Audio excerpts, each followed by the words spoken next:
All right, we're going to call back up Senate Bill 2594 by Senator Middleton. I think we had gotten to the point where there are no questions for you at that point. So we're going to open up, I think, invited testimony at this time.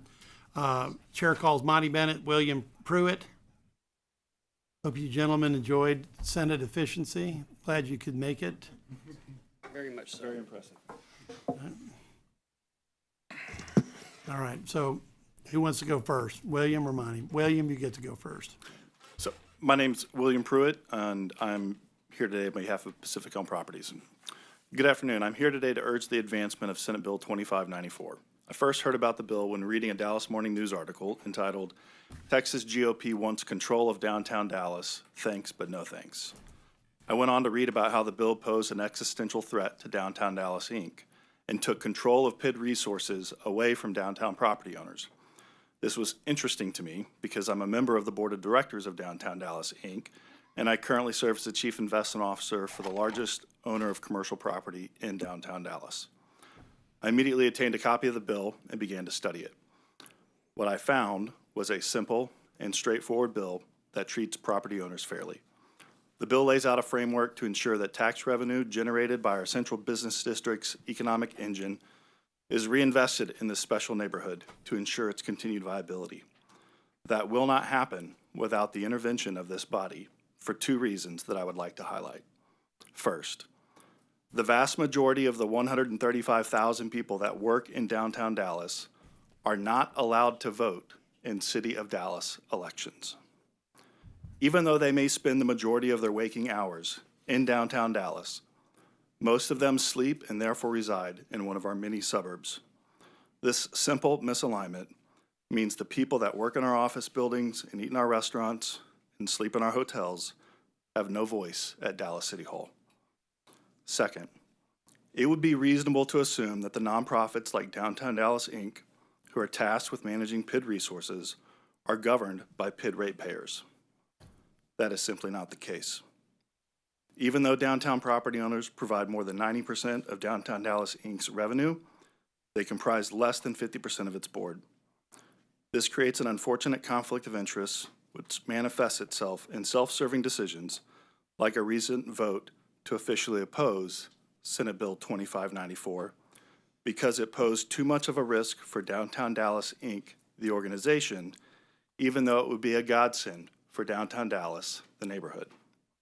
In closing, the system of incentives and accountability that determines the trajectory of downtown Dallas and major downtowns throughout Texas are broken, and they will continue to be broken unless this body takes its action to fix them. Please pass Senate Bill 2594. Thank you, and I welcome any questions you might have. We'll wait for Monty's testimony. Monty, go ahead.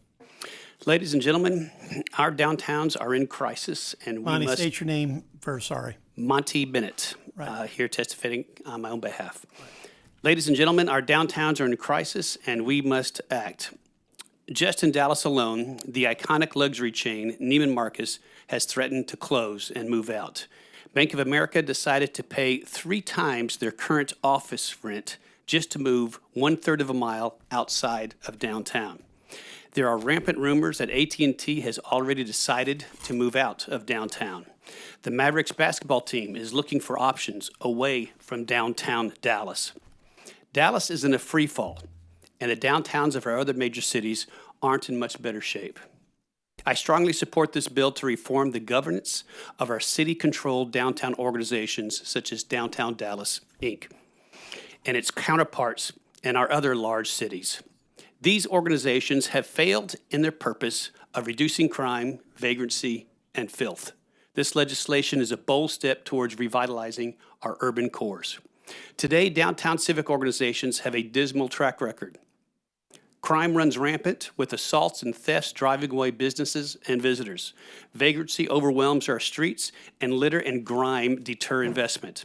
These organizations tasked with managing our city centers have failed to deliver safety, cleanliness, or vibrancy. Landowners who bear the economic brunt of this neglect deserve a stronger voice in shaping solutions. This bill changes that. It sets clear objectives, lower crime through enhanced security, reduce vagrancy with compassionate but firm policies, and increased cleanliness. We cannot afford to let our downtowns decay further. They are an embarrassment to this great state. I urge you to support this legislation and invest in a brighter, cleaner, safer future for our cities. Thank you. Senator West. Mr. Chairman, thank you very much. Sir, your name again is William Pruitt, William. Have we met before, William? maybe. You may know me as Billy Billy. Billy. Pruitt. Oh, Billy. I had a friend by the name of Billy Pruitt. Okay. Interesting. As it relates to the statement you made about persons that work in downtown don't have the benefit of having a voice in downtown because they live in the suburbs. Yes, That's a choice, is it not? yes. Those persons, if they desire, could live in downtown, right? I'm trying to get as many to move to downtown as possible. So if they move downtown, they would have an opportunity to have, quote unquote, a voice in what's going on in downtown. Sure. Right? Now, and I hadn't looked at the statistics lately. It's my understanding that violent crime is down in downtown Dallas. Correct me if I'm wrong. No, that's not the case. In overall city of Dallas, it's down, not in downtown Dallas. It's up. What grids are you looking at? Which city grid? Yeah. I don't know the name of it, but the well-respected Dallas Express newspaper has all that information for you. What newspaper? Dallas Express. I'll say my experience and the experience of the security teams at our properties is, I think one of the reasons some of the crime statistics are getting distorted for downtown is the slow response times create a disincentive for actually filing reports. Like just the other day, we had a guy come in and jump over the bar at one of our restaurants and grab a bottle of vodka off the counter and then turn and walk out. I was there with our chief financial officer. We owned the restaurant. We looked at the bartender, said, "Are you going to report that?" And he said, "No. What's the point? All it's going to do is make the neighborhood look less safe because it makes the crime statistics worse, but the police aren't going to show up." Can I ask the question? Sure. Thank you. Okay. And obviously, Dallas is trying to hire additional police because the charter amendment requires that it does so. They're not trying. Hold up. Wait a minute, Monty. Hold up. You're not running this, okay? I understand. All right. Thank you very much. Okay. As it relates to the other issues that you brought up, how are we doing, Mr. Pruitt, as it relates to homelessness in Dallas? So I think that there are things that we are doing well, and I actually think that Downtown Dallas, Inc., there are things that it does well. I think our clean teams and our security teams actually do a really good job. I think Jennifer, who's here on behalf of DDI, does a good job of running the organization. We don't have enough resources, and so that's the number one thing that this bill addresses. And then the second thing that it addresses is the governance. I think that Jennifer does a good job of carrying out the will of the board, and I think we would be better served if the board was more closely aligned with the people who are contributing those resources. So, As opposed to people that's living in the area? well, if you are living in the area, look, at the end of the day, this is a self-imposed additional tax. So property owners like myself vote to voluntarily impose this tax and contribute this additional revenue. So you said you voluntarily do it? Yes, Voluntarily? yes. Okay. So we voluntarily contribute this additional revenue, but we don't get to decide how that revenue is used. And that seems like a disconnect. Because you're voluntarily doing it. Now, you're on the board, correct? Right, yep. Would you tell the members of this, members that we're just talking about Dallas, and I'm not going to take a long time on this because we got 50. That was okay. Go ahead and ask your question. Okay, but as it relates to downtown Dallas, how many members are currently on that board? I don't know. Jennifer, do you know how many people are on our board? 20? Jennifer better know how many people on it. 22? 22. And this bill wants to reduce it down to 7? I've seen various drafts of it. I was assigned to a task force by the board of DDI to evaluate potential changes, and I think one of the changes we proposed was increasing the count to 9. So I don't know if that'll be included in a proposed amendment, but we've provided some feedback on proposed changes, including increasing the count. Okay, and you think it appropriate to have the governor and the lieutenant governor and the speaker of the house appointing people to a board in downtown Dallas? So the way I look at it, That's not the question I asked you. yes, I do, because Why and why is that? because right now, property owners contribute 100% of PID revenue. So in my mind, they should have 100% of the vote. If we're looking at the state of Texas and asking the state of Texas to match our contribution, then they should get a vote. And if we're looking at the state of Texas and saying, you should force the city of Dallas and the county of Dallas to match our our contribution, they should have a vote too. You should force the city of Dallas. Yeah. So, in other words, what I'm hearing from you is, Bill, that you believe that government away from the people is better for the people. I think it's an unfortunate misalignment of incentives when the vast majority of the people who create the tax base of downtown Dallas don't have a vote on who manages downtown Dallas. But it's voluntary, and there are options available. They have the option to live in downtown Dallas if they want to. I mean, there's some great places Right. in downtown Dallas. And unfortunately, Have you been to the Monarch lately? unfortunately, the Have you businesses. been to the Monarch lately? No. Unfortunately, businesses choose to leave downtown Dallas, and that's really what we're faced with. Like, they have a choice, and I don't want them to choose to leave because I care about downtown Dallas. Okay. And so do I. And I believe also that people have options and they can move back into the city as it's being done in other parts of the country. If they really care about that specific geographic area, then, they should be able to do that. And that, frankly, this particular bill is kind of misguided from my perspective. I may have the votes to get out of the Senate, but I won't be supporting it because I want to make certain people who live in the city get an opportunity to make certain that they contribute and also get an opportunity to make decisions, as you are doing as a member of that board. Of the 8 million people that live in the DFW Metroplex, obviously not all of them can live in the city of Dallas. So there are some practicalities to this idea that they can choose to live there. There's only a limited supply of housing. There's not enough apartments in downtown Dallas for 135,000 people to live there. Out of due respect, I understand that. Okay. But there are opportunities to live in downtown Dallas to whatever capacity it's allowable. That's what I'm saying. 14,000. Okay. Thank you very much, Mr. Pruitt. Thank you.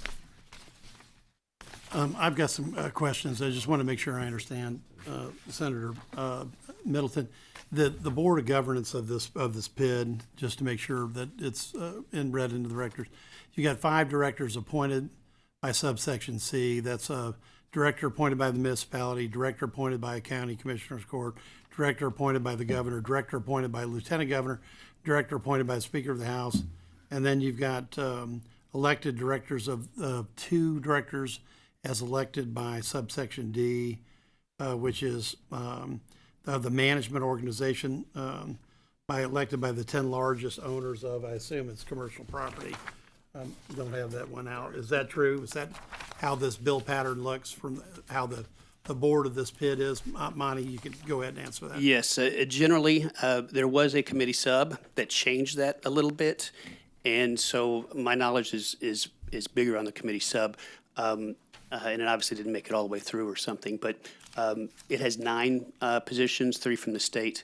But the ones that the state appoints all have to live in the city of Dallas and the county, and then 2 from the city, 1 from the county, and then 3 elected by a combination of the largest landowners and largest tenants in downtown Dallas. Right, are any of these representatives can they live out of the city and be on this PID? Only if the largest landowners elect them, which I wouldn't see why that would be the case. So otherwise, Well, no. to Senator West Point, he's trying to make sure that people that live in the city are part of this, so that might be a suggestion for a change in this bill. The city or county. Obviously the elected representatives probably should come from the city. That's my guess, but y'all Good can point. take a look at that.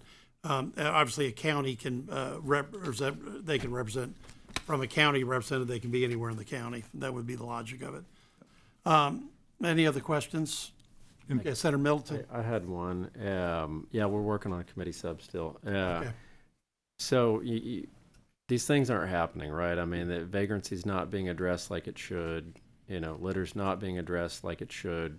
Cleanliness is not being addressed like it should. What are the main, couple obstacles? You mentioned resources. Is that really the main one you think here?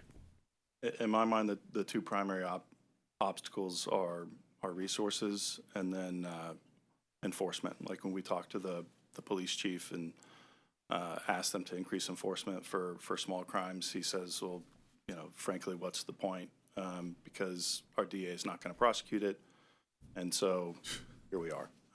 So you have things like the CVS downtown having to lock up deodorant and, quality of life issues that don't exist in other neighborhoods. So I think the cleanliness and the vagrancy,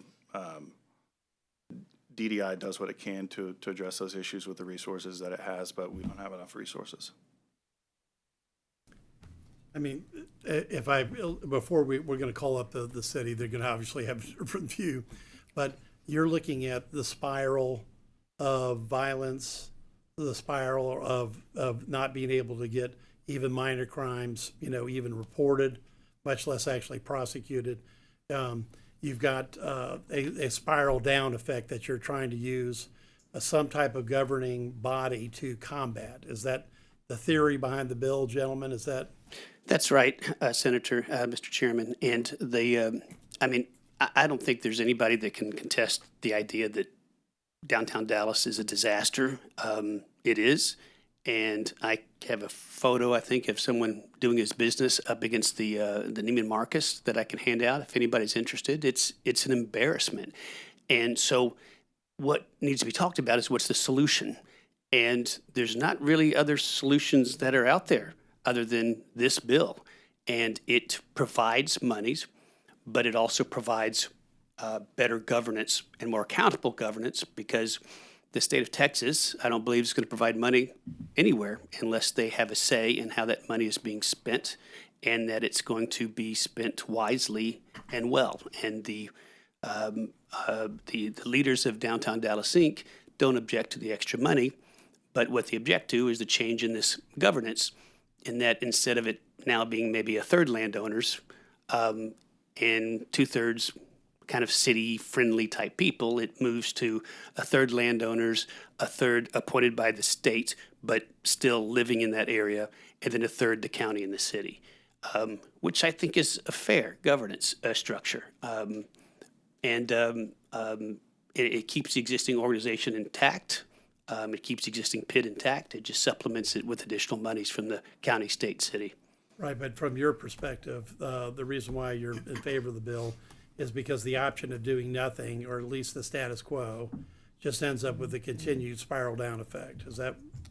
Yes, sir. And I mentioned in the preamble to my comments that there's real people moving out, and we're going to have a big crisis on our hands. Senator West, anyone else? Any other questions? Mr. Chairman, Sure, go ahead, Senator West. refresh my recollection. What is the geographical location of the PID? It's the central business district, basically within the loop. Within the freeways, the 4 freeways surrounding downtown. It's just downtown Dallas. Okay.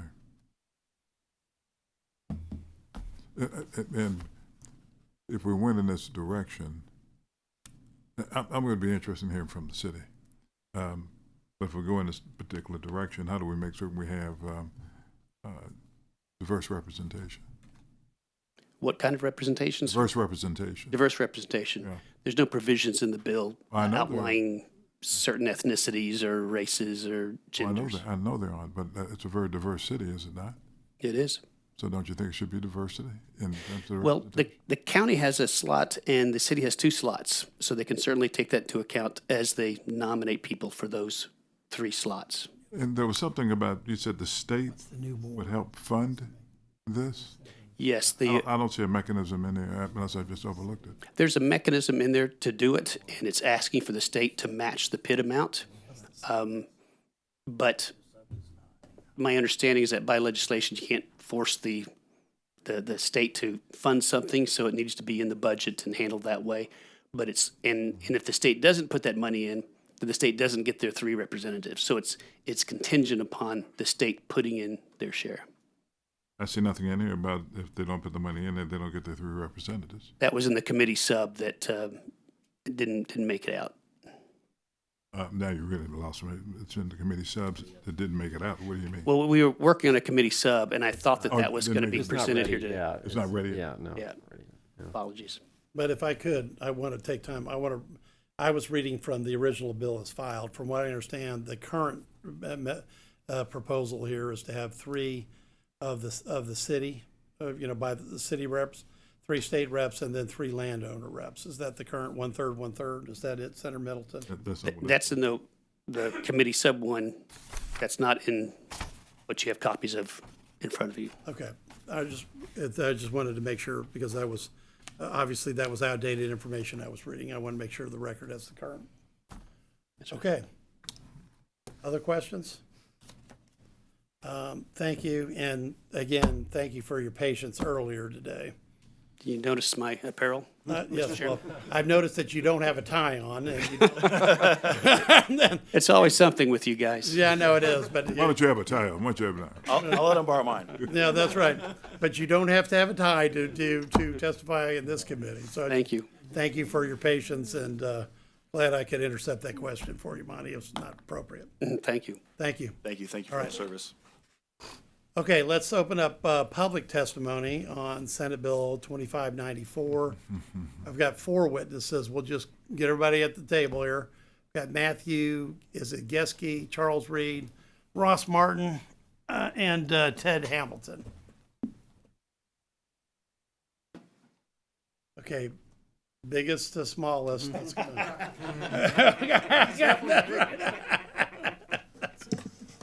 Okay. Go ahead, start. Okay. Thank you, sir. Charles Reed here on behalf of the Dallas County Commissioners Court to testify against this bill. I have to say I'm kind of at a loss as to why I'm sitting here. Dallas County does not currently participate in the PID. We don't have any role to play. We're not a financial contributor to the PID, yet this bill would make us a financial contributor to the tune of $6 to $7 million. I don't think that adding a board seat just for the Commissioners Court in exchange for $6 to $7 million is necessarily the right deal for us. I would respectfully ask that that provision compelling the counties to contribute financially to this to be removed. Just to kind of put a frame of reference on it, if we have to contribute that money, that would be a 1% property tax increase for us to do that. I would think that this legislative body that is very conscientious about the way that we spend property tax dollars at the local level would agree that maybe compelling us to raise taxes to do this is not the right move. Also, I have to say I was a little surprised by the description of downtown. I drive down there every day for work, and it sure doesn't sound like a Mad Max style movie to me, but maybe I'm just not in the right part of downtown. And with that, I'd be happy to answer any questions. Well, we'll go through the whole panel, okay? Go ahead, state your name, who you represent. Good evening. Thank you, Chairman Betancourt and Vice Chair Middleton, and the committee members. My name is Matt Geske. I'm the Vice President for Public Affairs of the Downtown Austin Alliance, or as we call it, DAA. I'm testifying against SB 2594. Our district encompasses over 130,000 employees, 15,000 residents, 680 storefronts, and 1,100 commercial properties. First, I want to say that we do not have all the answers. Anytime someone, whether they be a property owner, resident, visitor, or elected official, wants to help us solve an issue, we welcome that. But with that said, we don't believe SB 2594 is the right policy. I was born and raised in Waco, Texas, went to college in Arlington, worked in downtown Fort Worth for over 6 years, and I've worked here in Austin for the last 7. With all that experience, I can say that Texas downtowns are unique. Each has different things to offer, and that is what makes our downtowns places for people to live, work, and do business. I believe SB 2594 is a one-size-fits-all policy without regard to distinct needs of each downtown. When I was in Fort Worth, I know bird abatement, grackles were the biggest issue down there. Here in Austin, it's public safety and cleanliness to support our music, tourism, and tech industries. SB 2594 will fundamentally change how our boards operate. Our revenue is derived from property owners opting into our district, and they sit on our board to manage their funds and services. There are advocates and leaders of downtown. 3 to 4 years ago, I wouldn't have argued with anyone who said that public safety and homelessness was an issue in downtown Austin. The last 2 years, we've made great strides. Our board actively opposed the city removing the sit-like camping ban in 2020, and we actively supported the statewide camping ban bill in 2021 by Representative Capriglione. I only have 20 seconds, so I'm going to talk a little bit about our crime stats. Since 2019, crimes against persons dropped 21%, crimes against property dropped 38%. As the downtown serving the state capitol, we value our relationship with the state of Texas, and we are grateful to be the place y'all call home for every other year. You have our guarantee that we will continue to be a great partner with the state. Thank you. Mr. Chair, Mr. Vice Chair, my name is Ted Hamilton. I am. I guessed it was you because you were not wearing a tie. You are correct. So I am a longtime downtown Dallas property owner, and I live downtown. I've lived downtown for 10 years. I've actually served on Downtown Dallas Inc.'s board of directors for 25 plus years. And I'm here as a property owner, not as a representative of Downtown Dallas Inc. I also chaired the safety committee for Downtown Dallas Inc. from 2010 to 2020. When I first read this proposed legislation, it really was compelling to me because it requires both the city of Dallas and the county of Dallas to contribute funds to the PID. The PID right now, our annual budget in Downtown Dallas Inc. is roughly $13 million. We have 45 security officers. We have 25 clean team members trying to cover a 1.4 square mile geographic area. They cover it from 6 a.m. to 11 p.m., 7 days a week, and they just need more resources. I think they do a good job with what they have, and they just need more resources. So I'm highly supportive of this bill from the standpoint that it adds a lot of funding to the organization. Thank you. Thank you. Ross, state your name, who you represent. Ross Martin with Winstead PC, representing Downtown Dallas Inc. And testifying against Senate Bill 2594. Currently Downtown Dallas Inc. serves the downtown area, and its board is composed of landowners, residents, and the companies that operate within downtown. An assessment is levied through the PID, and that assessment is used to fund Downtown Dallas's operations. According to the way the PID was created, it needs to be renewed every several years. And so there needs to be a petition of the landowners and the owners of property within the district to renew the district and to approve a proposed assessment rate. So through that process, it provides an opportunity for those owners and for people within downtown to renew the PID and therefore renew the operations of downtown Dallas. The need for the district and the need for downtown Dallas to provide its services is therefore controlled by those owners. And the majority of their budget does go towards the priorities that are located in the bill. Cleanliness, security. We can argue about the statistics, but the stats say that crime's down in downtown Dallas. The tax base is up. And the overwhelming majority of the owners within the district support Downtown Dallas Inc. and their mission. Would also note that we've had a lot of conversations in the context of downtown districts, whether they're management districts. This one's a PID about representation by those who pay the assessments, and because of that, we've had several management districts in downtown areas where we now have elected boards in order to try to get that representation. It doesn't really provide for that under a PID, but the representation of Downtown Dallas Inc. are the people that pay the assessments and are the people that benefit. So if the overwhelming majority of those people are happy with the current system, then we should continue down the road that we've been going down, which is that representation. Yeah, I've got a couple of questions, Senator West, and I'll give it to you in a second. Okay. Okay, are there tax increment reinvestment zones that the county participates in downtown Dallas? I don't think so, no. Oh, you don't have any TERSs at all? I'd have to verify that. What about the city? City have tax increment and reinvestment zones, Ross? The city does. Right, are they overlaid in this area? Yes. Okay. And are those representations, in the old days, it was a school district, a county, and a city. School districts should be out unless they're very old. Okay, so are the county's reps on the TERSs? I don't know the answer to that. I believe the answer is there should be. If we're participating, yes. Yeah, right.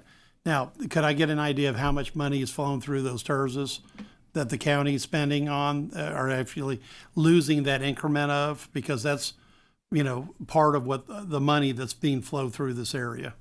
I'm happy to provide that. I'd have to do the research on that. Okay, thank you, because that's an important point. Now, you mentioned management districts. Okay, what are there overlapping management districts down here as well? I think there's 2 management districts. Well, no, there's one in the downtown area. I can't think of any other that are. You know what their tax overlapping. rate is that they charge? The tax rate currently is 0. It's inactive. Oh, it's inactive, okay. So, And it's only over, a few acres in downtown near city. okay, and what was the last assessment of the PID? Anybody know? It's 4 cents.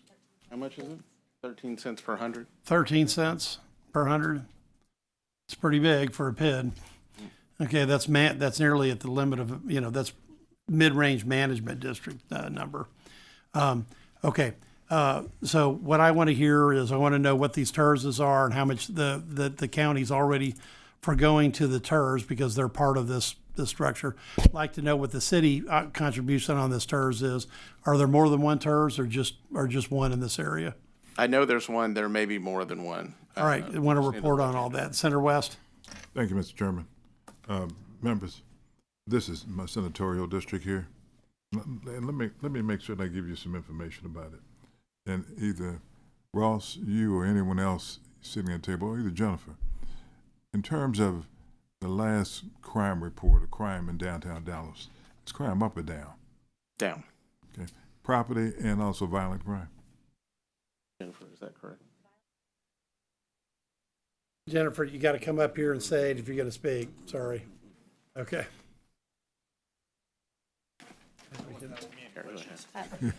Ted, you never know. Jennifer Scripps, President and CEO of Downtown Dallas Inc. Thank you for the question, Senator West.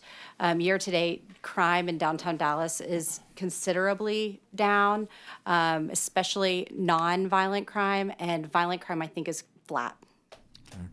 And But it's a very, very small number. and how long of a trend has that been? That's been happening since the fall. We've had an increase in policing presence starting last October.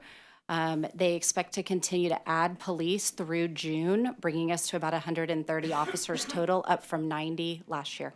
As it relates to occupancy, kind of give an idea of occupancy downtown. We broke 15,000 residents last year. We just approved 3 new residential properties. We are growing much faster as a population base than other parts of the city. We are booming as a tourism hub, and with the upcoming convention center, we will have on the order of 3,500 to 4,000 additional hotel rooms. And we continue to be an incredibly important employment base with companies and the strong support of companies like AT&T, Comerica Bank, many of the law firms and professional services firms, Dallas News Corporation, and so forth and so on. Would it be a Architecture fair firms. statement to say that AT&T just made a substantial investment in downtown Dallas? Yes, sir. Could you give my chairman an idea of how much that investment was, if you know? I don't remember the exact numbers, but Sure. the Discovery District reshaped downtown Dallas, bringing, a destination district with entertainment, food, dining, a public gathering space. It's absolutely beautiful and is really, there's $6 billion of ongoing development in downtown Dallas right now, and I see it as it was the first major thing of this generational investment. Would it be a fair statement to say that people are moving to downtown Dallas as opposed to away from downtown Dallas? Absolutely, sir. Okay. As it relates to businesses, are businesses pretty stable in downtown Dallas? Yes, we have had some businesses, and Bank of America was mentioned. They're in a building right now that's 40 years old. So we do have some aging 1980s. We did it big in the 80s, stock of buildings, and we're working hard to repurpose them. And some of those buildings are less occupied than the newer buildings. So that is one of our ongoing challenges, and I acknowledge that. I don't think this bill in any way solves for that. Can I ask what the occupancy rating is for the vacancy rating in downtown Dallas? It's, I think we're in the high 20% vacancy, but we're on par. We're doing better than most major American cities. That's what I was going to ask you about. Could you give us a comparative analysis between? Yes, even compared to downtown our Dallas? sub-market, and we are within a handful of points compared to other major sub-markets in the Dallas area. And I'm not going to go on and on. Remember, Dallas doesn't have a problem, bottom line. And I would ask that if any consideration of one size fit all is just not appropriate under these circumstances.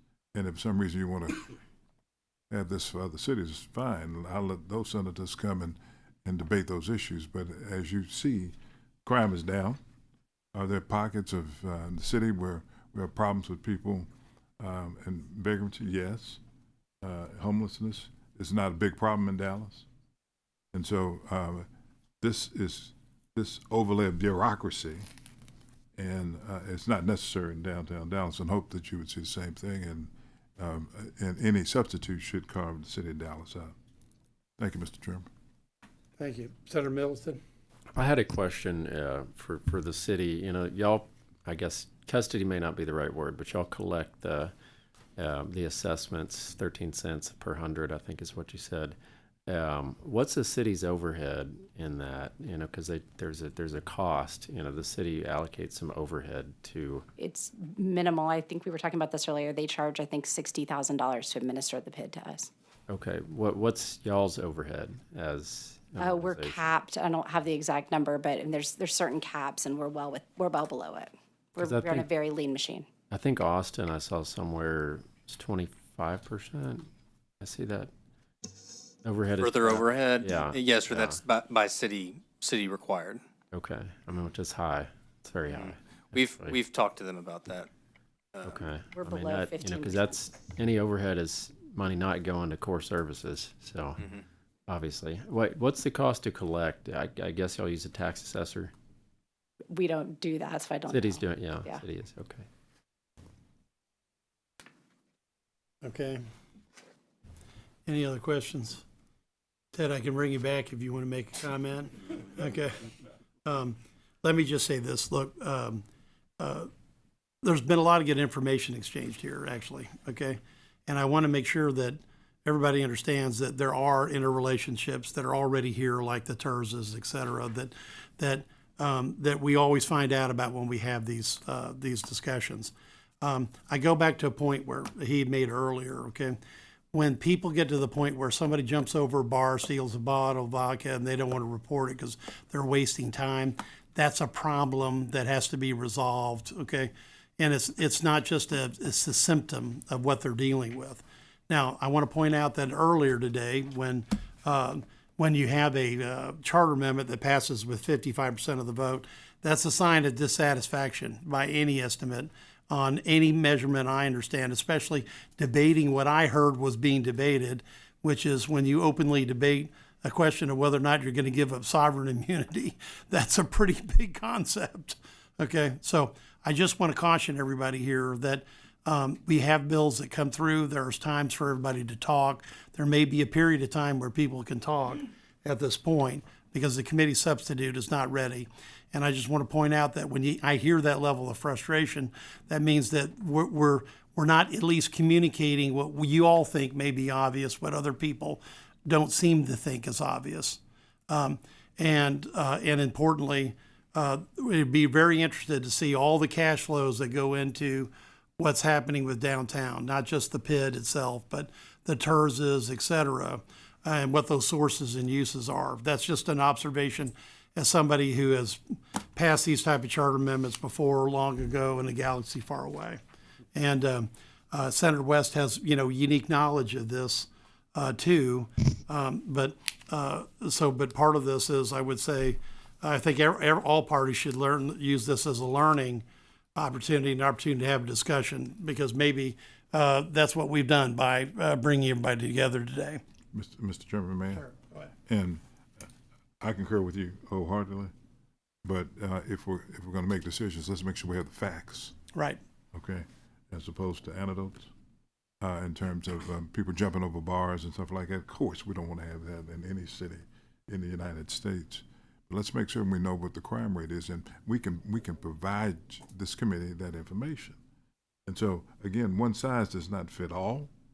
And from that vantage point, I will be prepared to make that case that Dallas doesn't belong in this. And I feel pretty strongly about that. Well, Senator West, you've always been able to make your case. That's right. Whether it's in this committee or on the floor of the Senate. Any other questions? Thank you for your testimony. Is there anyone else wishing to testify on, for, or against Senate Bill 2594? Seeing none, we're going to close public testimony on Senate Bill 2594. And Senate Bill 2594 we left pending, subject call of the chair.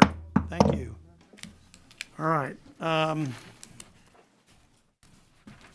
Okay, Senator Paxton, I know I promised to get you. I think we